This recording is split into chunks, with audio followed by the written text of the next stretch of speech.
This team has given us 2 seasons of The Mandalorian, with another season on the way. Jon Favreau and Dave Filoni. We get into this because we're fans. The people working on this feel just like you guys do.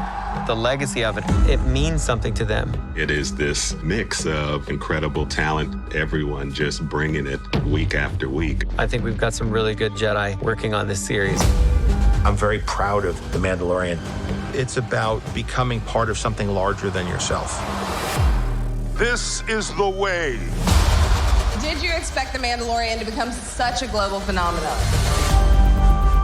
Honestly, I was just happy to get to make Star Wars. Mark here, another Mark 2.0. Brian's my co-host, and we welcome back The Mandalorian, Brendan Wayne. I'm going to throw it over to Brian to start this thing out because Brian is a walking encyclopedia for The Mandalorian and all things Star Wars. Brian, let's start this thing out. Well, thank you, Mark. Thank you. And thank you, Brendan, for being here again. What a pleasure it is to see you, sir. I mean, as usual, boys, you know this. It is my pleasure. It's my honor. I grew, literally, we grew up next to each other. Now you guys are watching me. And it's such a cool little circle kind of thing that we're doing here. So I'm honored. I love you. You guys are the real deal. So I appreciate that. Speaking of attention, it's coming to March 1st now. And it's coming like a train, an unstoppable thing. But doesn't it feel like a slow train, even though it's coming? Like, it's coming, but man, it feels like it's slowing down before. Well, we've been looking at it, and there were some things being said, and I don't know what's true, but there was a delay of some kind. And I'm not going to talk about the crazy rumors that were flying around. Is there anything you can say about the delay? I'd always known it was coming out in March. Any delay that might have occurred, I have no idea what it would have been. Cool. I think sometimes, and maybe I'm just not Hollywood enough, but I think sometimes they do it just to, give some kind of suspense conversation or whatever. About it. Yeah, oh my God, there's trouble in the scenes. People were screaming and yelling, Pedro quit, he got kicked off. And none of that happened. And it's funny because I get people who give me shit on social media, especially lately. They're like, you never give Pedro credit. And I'm like, I'm the only one studio down who stood up and said, Pedro's coming back. Pedro's great. Everybody relax. I'm the only one. Oh, yeah. So they can all kiss my ass. I love it. Pedro's got a cool voice. Yeah. I'm going to give him that.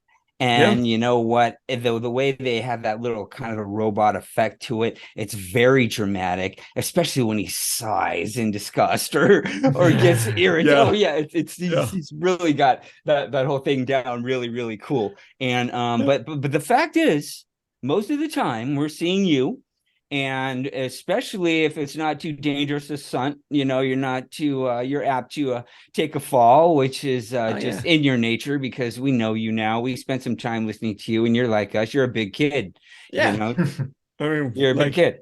It's like, can we just do the stuff we dreamt of? Honestly, that's what I'm doing. I'm doing everything we ever freaking dreamt of as kids. Every little story, I'm trying to fix this camera. Sorry, boys. Yeah. Every little thing we did, they just build it. And I'm like, okay, wait, does Lateef have to come in here right now? Or can I stay focused on this and we'll do it together? And that's the amazing stuff we get to do. I get to do I don't know. And it shows. And that stuff, it's cumbersome. I have a fan, Mason in Tennessee. He wants to know, how much is all that shit on a scale would it weigh, gun, baby, and all? Without the Jetpack 60, and then with the Jetpack, I think it's another probably 15. So 15 to 20. So we're looking at 80 pounds. 80 pounds of pure, well-balanced, not close, joy on your body. It's great.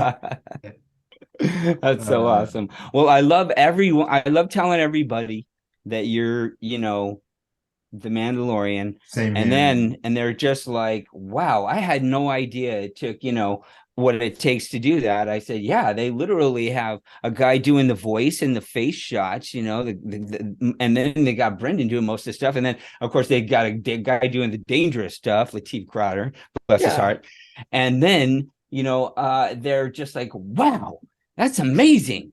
And then I throw that your grandfather's John Wayne in, and they're just like, that's just like the cherry on top. That just stops all the conversation. They're like, how come I've never heard this? I'm like, I don't know. But you've heard it now, and you're going to keep hearing it because I'm just going to keep telling it, you know, and we've even been lucky enough to talk to Leilani Shu. Oh, yeah, the best Jawa in town, her and Ariel. What an angel, a sweetheart. Oh my gosh, this kind-hearted person. What does she want to do?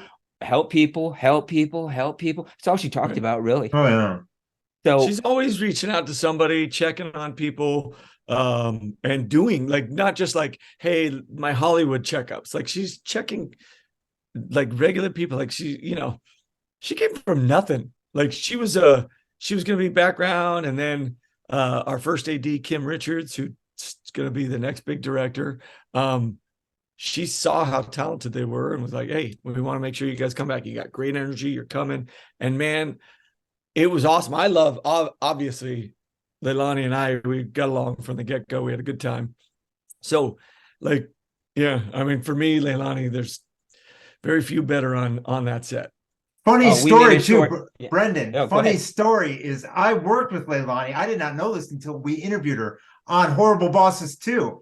I remember talking to her and holding. They gave us like no food. It was a scene at, you being an LA guy, it was a Staples Center. It was scene where it was the Kings versus Canucks. I show up in a Kings shirt because I'm living in LA at the time. You know, Kings are awesome. They were going to the Stanley Cup. And then they changed me over to being a Vancouver fan. But I totally remember talking to Leilani in the hallway, and she's like, there's no food. They didn't give us any food. It's this night call where at Staples Center.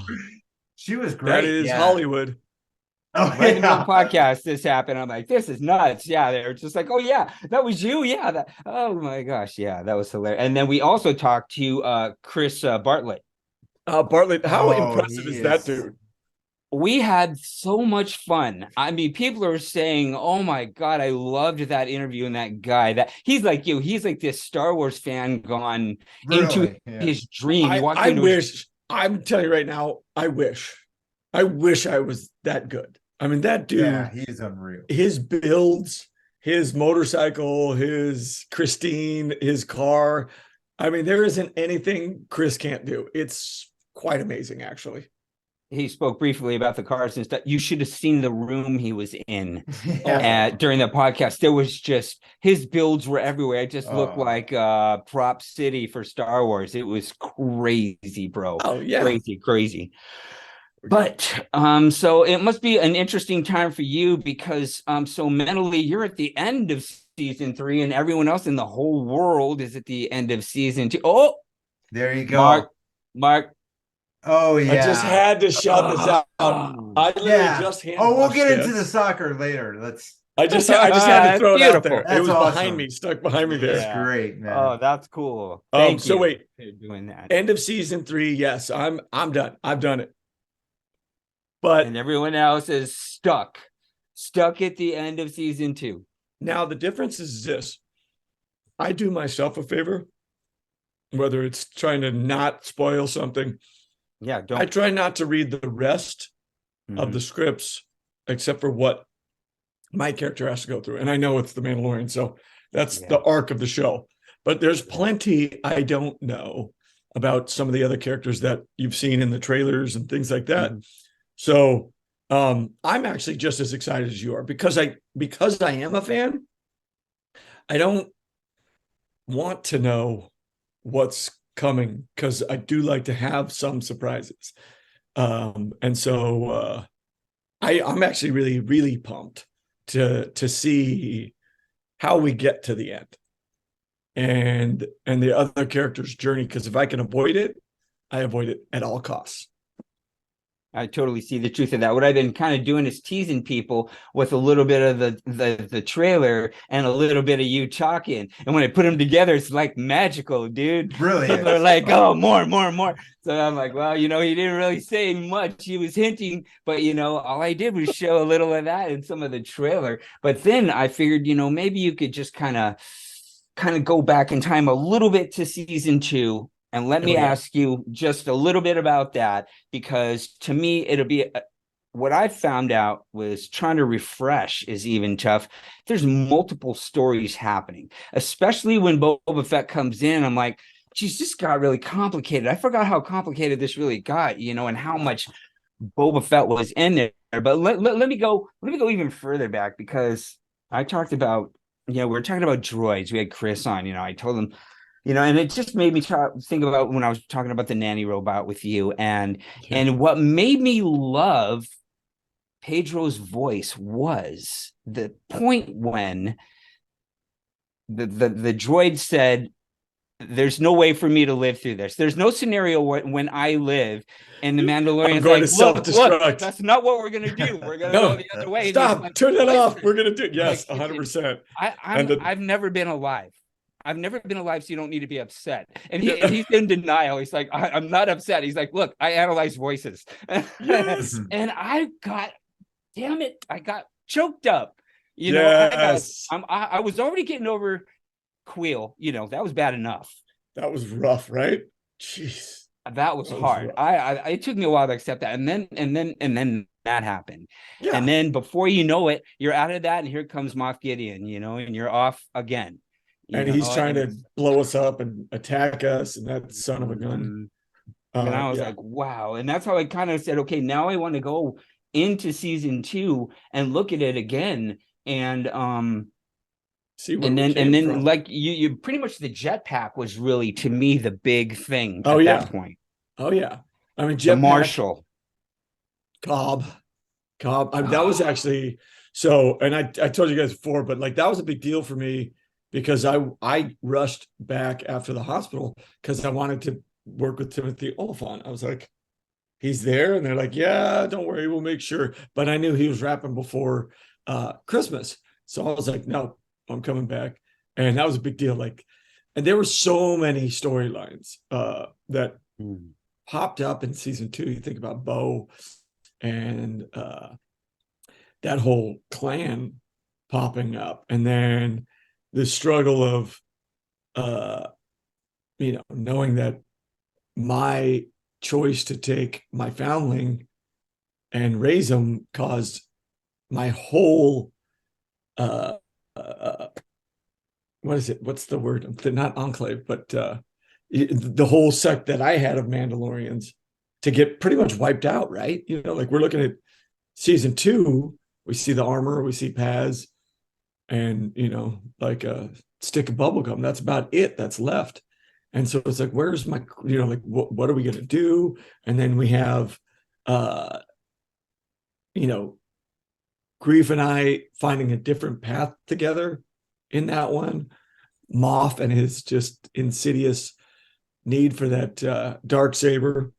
What's the foundling's journey? Like dude has not been fully explored. I don't know what's going to happen in season 3, but dude, I mean, even just in season 2, like I never saw Sand People that up close, and Boba Fett totally opened it up. But actually, it was the Mandalorian that was like, and doing the sign language and stuff like that. I'm like, this is wow. And that was so unexpected.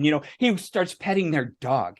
I'm like, man, that was clever. I did that opposite with the sign language. Really? It was Academy Award winner, Troy. He's actually dead from The Sound of Metal. Oh my God, I cannot remember. Costas. I think that's what it was. Anyways, like he's in that whole gear, but it's now he won an Academy Award like 2 years after that. After I did the whole, and I'm with Toro and I'm like, settle down, and I do that whole thing. Like that was who taught me. Wow. All the Star Wars sign language, because it has some ASL, but it's mostly his version with Star Wars in. This dude was unreal, and then he won an Academy Award. So yeah, I mean, Damn. you got the Sand People. You got, I mean, Book of Boba for me. I know some people thought this, that, or the other, but I loved it. Boba's entrance in season 2, like people talk about, oh, Mando walking into that meat locker, you know, and he has that big fight, and he cuts the guy's head off and splits his desk in two, and the whole deal. For me, Boba landing on that rock and just starting to me, Fennec, and Boba. Oh yeah. It's like, how else do you introduce Boba? Seriously, that is some hand-to-hand combat, people. Oh. I made a note of that to ask you about that. Is he like tough, that guy? The Ridiculous. actor? Tim? Is he? Yeah. He doesn't mess around. I think it's funny because I think with Boba, they really wanted to not have him go so hard. So he went against what he wanted. And I think he regrets it a little because that dude is bad to the bone. He is really good. He and I are huge boxing fans. So we just talk to each other constantly, like to this day, because I'm a huge Lomachenko fan. And that dude stopped fighting so he could go fight in Ukraine. So like we just talk, and that dude, his hand-to-hand is real good. Yeah. Wow. That is crazy. So you're doing a lot of flying and stuff. Tell me, we got a friend, Ron Blake. He wants to know, he's an actor too. He wants to know, are you doing a lot of like, do you do it in front of that LED screen with like cables? Do they fly you up? Are you doing that? Some of it, most of that is going to be Latif, but I do some of it, and I've done some of it throughout the seasons. But we tend not to do it around the LEDs, although we can, what we call pick. We set picks in the suit. But again, they don't like having you cut the suit. The costumers are like, why are you doing this? So it's really funny to watch them just panic. But, you know, we do find moments where we can really kind of set those things apart. Flying in the ships, that, I mean, I would say 99.9% is done in the volume, and it's spectacular. Like, oh, jab, bang, bang, and you're banking, and you can, they're moving the camera somewhat, and then the screen behind you is actually doing these changes.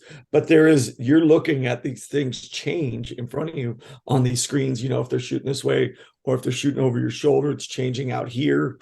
And it is, Mark, that last short so I made fun. right at the beginning. He's sitting in his ship with that round thing. We did a making of. Oh it. yeah. And then you can see the screen behind you, and it's and Chris had a great, and he said, by the way, that LED screen, you cannot tell where the set ends and the thing begins. No, Yeah. and we've had people freaking just nuts. bail. We've had people bail, and then they had to put a space in because they realized, oh my God, people are literally missing and hitting this LED screen. And if they break it, we're going to be pissed. It's not, people are going to get hurt. It's, don't hurt my LED screen. Dude, that's like a wonder of the world. geez. And he also made a good point too. Like all the reflections are on your metal and stuff. Yes. There is no going back to green screen now, dude. No, and that, like if you have a light that's like too specific, and that camera, you see it, so we got to take 10 minutes, change that light. Now we find another light, and they can also clean it up in VFX, obviously, but they try not to use that as much as possible. But like Jason, who is our VFX, for that, I mean, he's probably, even though I think he's gone on to another show, he's probably still working on it, like the rest of the episodes, because Justin too, like unbelievable. There's a whole crew that they call the Brain Bank, and they've got, I don't know, let's say Good name. at least 15, 20 computers. Everybody's in there gridding it. They got all these different like I could explain it, but we'd have to do a whole nother show. Like the work they do, so that especially this season 3, the visuals you're going to get, the depth, the places we visit. I mean, I got goosebumps saying it. Like they're what they did this year. I mean, you keep thinking they can't go higher. And then Luke Skywalker walks in, for crying out loud. yeah, or then, like you're I mean, I don't know. I've seen some things online. I don't know what's I'll just say this. You've seen today, Grief and I shake hands, and he looks like a king to me, right? Like he comes out in those robes and he's like, I heard you were in town. It's like, yeah, I made a short out of that in those red robes. He's looking I mean, fantastic. He's spectacular. And oh, yeah. God, he fills it, doesn't he? Like he is Carl Weathers. Yeah. Yeah. Which one did he The Siege, right? He directed that one. Which one? The Siege. Oh yeah. Back to Navarro, right? Oh yeah. And Yeah. you see Mythrol again. Dude, that guy's so funny. It's hilarious. Yes. What a great way to a great person to bring back, you know. Oh yeah. That was a good idea. Oh yeah. And he saw Carson Teva. He's telling me at some point, Angry Appa, the great Polly, he's like he's telling me, hey, if you don't do something by the time you get around to it, because I got my mission, it'll be too late. And that's kind of a fun one. Like he's very wise. Mm-hmm. I love that's the one Chris was in, by the way.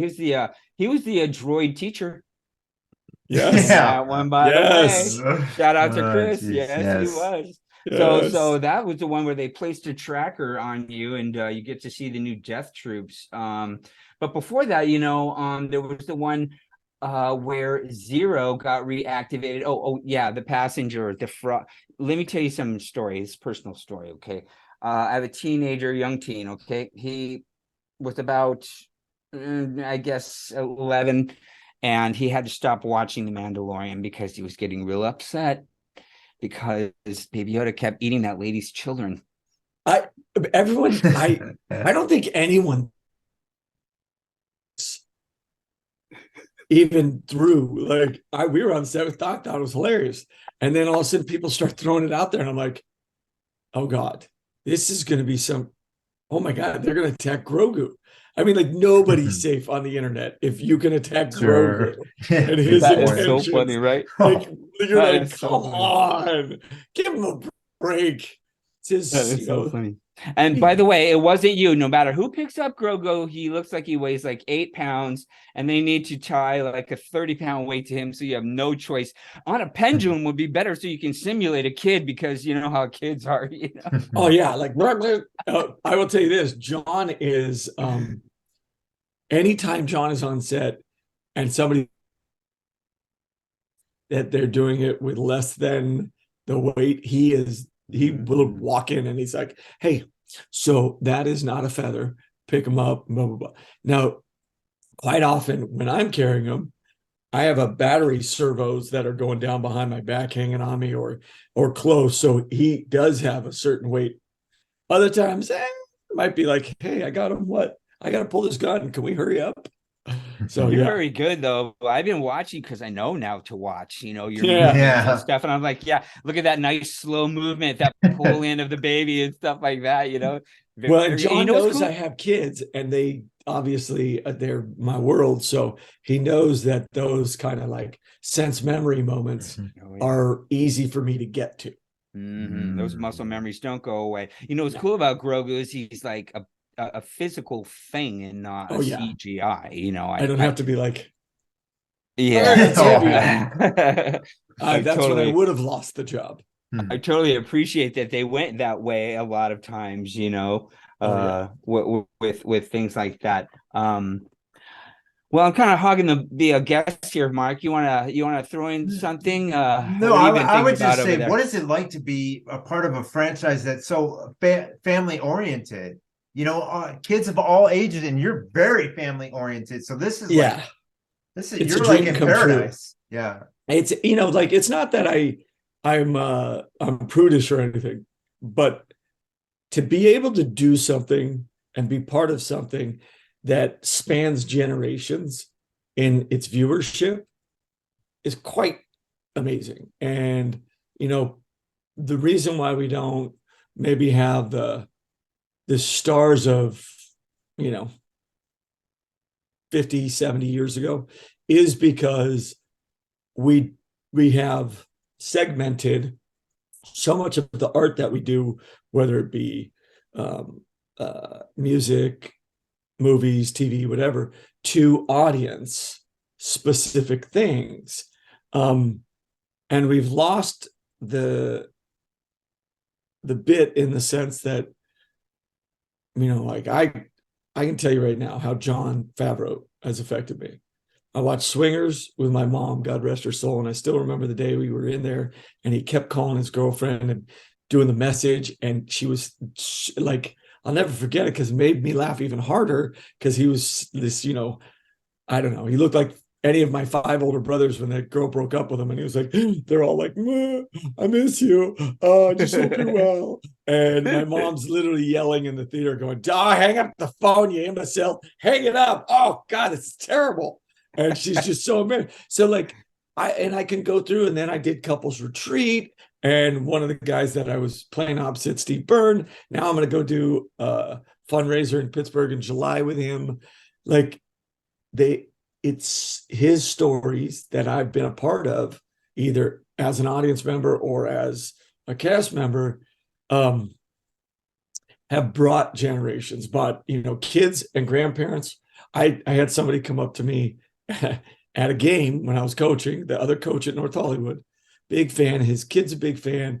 And it was something that drew them together, even though they don't have a lot of the same interests. So I think that one of the people that came up to me was like, my kid loves reality TV and I can't stand it. And I'm like, first of all, it's not real, but whatever, we'll move on beyond that. Second of all, it's a tough one. And he's like, but I can watch The Mandalorian with him and they love it. I'm like, really? And they're like, yeah. And he's like, he was probably about 15 years older than me. And he was like, I've seen your grandfather's movies in the theaters. And then to be able to see this kind of wholesome thing that allows you, like, even though we have blasters and things like that, it is about that in a spatial kind of way. And like, I don't know, space, but it's not about that. Like, and I love Reservoir Dogs, but not like Reservoir Dogs, where it's this kind of bloody thing, or maybe The Wild Bunch, which back in the day got a lot of heat because it was so in your face. And that's where The Mandalorian, being a part of something like that, it does harken back to my grandfather and those kind of moments where you could all go watch The Searchers, Man Who Shot Liberty Valance, any of those things, and everybody got something from it. And being a part of a George Lucas mythology is unbelievable. So yeah. When did you first realize that it was larger than life, that it was just this huge thing?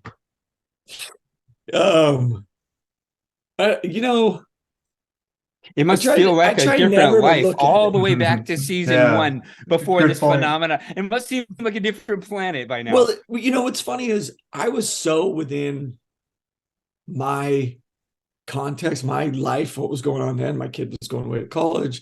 I was bartending. I never stopped bartending first season or second season, all through the weekends. Like, I worked 5 days a week on the show, two nights on the weekend. And it didn't matter because I had to make sure that not only today was taken care of, but the next year and, whatever. I had to, and I've never stopped. Like, I had to keep working. So my perspective never allowed me to go and be like, I'm about to do this great big show. Like, yes, did I feel really cool? But did I think globally, or even, I don't know, globally, we were going to start Disney's streaming network? Because that's what Mando did. Oh, yeah. I mean, it created. That's a good point. Like, could I have ever? John probably did. Dave probably did. Kathleen Kennedy. But, there's a reason why they put a helmet on me. It's not because of my big brain. It is definitely the series that made me download and subscribe. It is. And it's going to be this series coming for season 3 that's going to help Mr. Iger's numbers for Disney Plus shoot up again.